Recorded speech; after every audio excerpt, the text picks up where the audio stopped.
I hope you guys are interested in this because you know what? I usually do a lot of wine videos, but it's time to do a little bit of cooking because I actually enjoy cooking quite a bit too. So I do a lot of cooking, I do a lot of baking, so I might just start incorporating these types of videos into my video feed. But let me know what you think.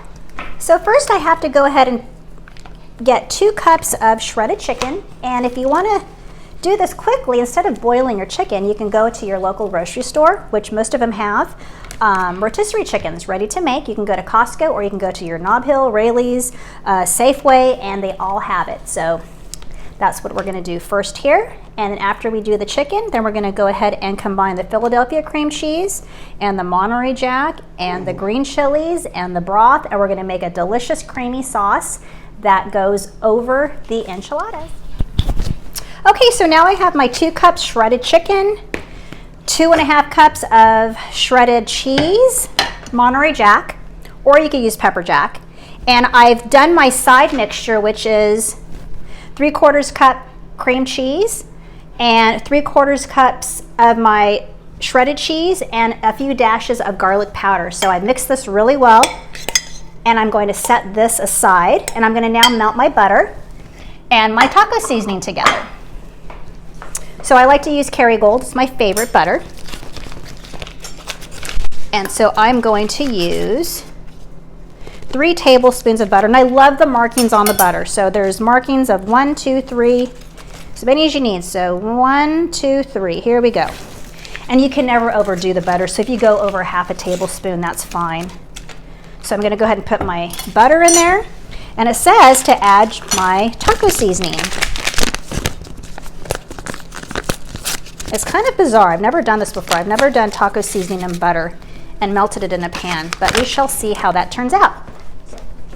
Okay, so I'm gonna go ahead and move over to my stove top, and I'm gonna go ahead and melt my butter. So I'm gonna detach for 2 seconds.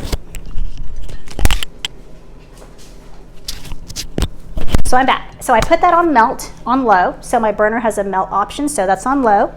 And I'm gonna put my butter aside, my cream cheese, my Monterey Jack, okay, and that. I'm gonna throw this away because I like to keep a neat space here. Okay, so now we gotta add the chicken broth. So once that's melted, we're gonna go ahead and add into our butter and taco seasoning. We're going to add 2 cups broth. So I still have my lucky cup here, my measuring cup, and I'm going to detach once again, and I'm going to go pour this into my melted butter because it should be getting close by now. Okay, that's complete.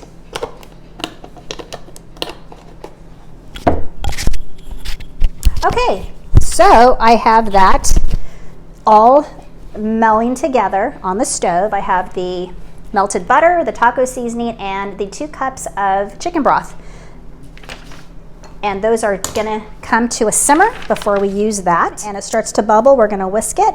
And then we're gonna stir in the sour cream and the green chilies. Okay, so what I'm gonna do is I'm gonna go over and I'm gonna grab my chilies, and I'm gonna grab my sour cream because I had to keep my sour cream cool. So I will detach once again and go grab my sour cream. Now, I don't know about you guys, but I do love that Costco sells these in 2-packs. You can either get the big tub or you can get these in a 2-pack. I love these. So I need to use 1 cup of sour cream. So here's my trusty cup, and I'm gonna load this sucker up with sour cream. Oops, I gotta take the top off here. Let's remove that. There we go. Put this back on and squirt away. Okay. 1 cup of sour cream. Okay. And I'm gonna get my whisk together. Love this one. And I'm gonna go ahead and add my sour cream to my butter, chicken broth, taco seasoning, butter mixture. Okay? I will detach one more time and I'll be right back, but you'll be able to see me right over there. Don't go anywhere.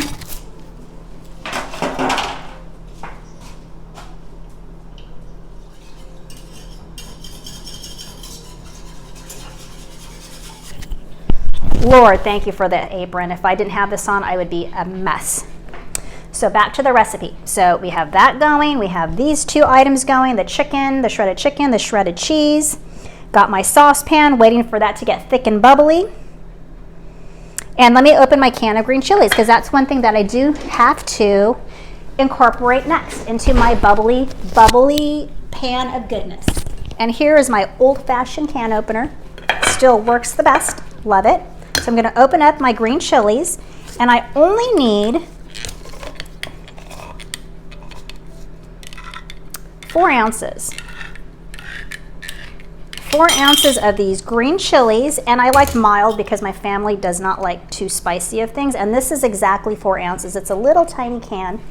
So I'm gonna go ahead and press out some of the juice.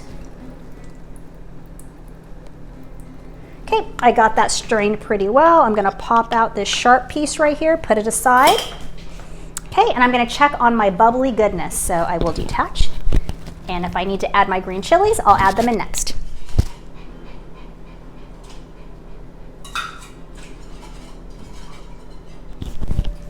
Okay, I have that going. All my ingredients are mixed in. I have the chicken broth, the butter, the taco seasoning, and the sour cream, and it's getting to be bubbly, so I went ahead and I whisked it a little bit, and then I added my can of 4 ounces of green chilies. What I do is I like to get my sauce, my enchilada sauce, into a pan, and I like to dip my tortillas into it and get them all saucy, and then I layer them like that into my pan. So I'll go ahead and show you what I mean.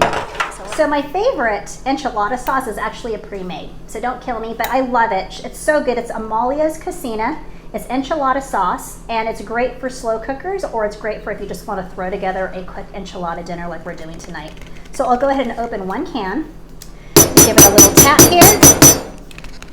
There we go, and I'm going to go ahead and pour this into my pan, and I'm going to start dipping my tortillas, and I'll start layering them as needed. So stand by, and I'll show you what it looks like. Once I get all this put together, you'll see the final product before I put it into the oven. Stay tuned. My oven is preheated. Did you hear that? Oven at 350 for about 45 minutes. And next I'm going to go select that bottle of wine. I'll be right back to show you what I chose. Enchiladas are done. So while there are no definitive rules when it comes to food and wine pairings, many experts believe, and I believe, that lighter body red wines are a good choice for Mexican food. Pinot Noir is a light body red wine with subtle flavors of cherry and spices, making it a good option to pair with Mexican food. If you're unsure, whenever you're dining or you're at a restaurant, if you're ever unsure about what wine to pair with your food, just ask your server. It's as simple as that. If you're out having steak, if you're out having Mexican food, ask, and they will tell you, because most people have pretty good knowledge of some basic things when it comes to your wine. And I'm going to go ahead and try this light, medium-bodied Pinot Noir. And this one is from Marin County Pinot Noir. It's a 2017 Hartford Court wine. So I'm going to go ahead and give this a little Lucky Caravan. Pump that in. Let's give this a little bit of aeration. There we go. Oh, look at that medium, nice, light-bodied wine. Let me just give it a little try. See how this 2017 Pinot Noir tastes. Smells wonderful.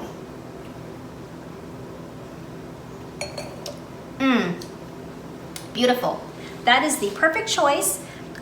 Even though these are my favorites, I have a Chateau Montelena Chardonnay, which would be excellent to go with this wine. Or, I'm sorry, this would be excellent to go with these enchiladas, this Chateau Montelena. I also have my other favorite, which is BV, Bulio Vineyards, and this is actually a cab.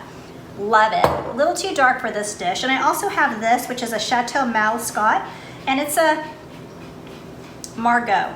And so I'm gonna go ahead and stick with this Pinot Noir, as recommended, and I'm gonna go ahead and dig into this casserole.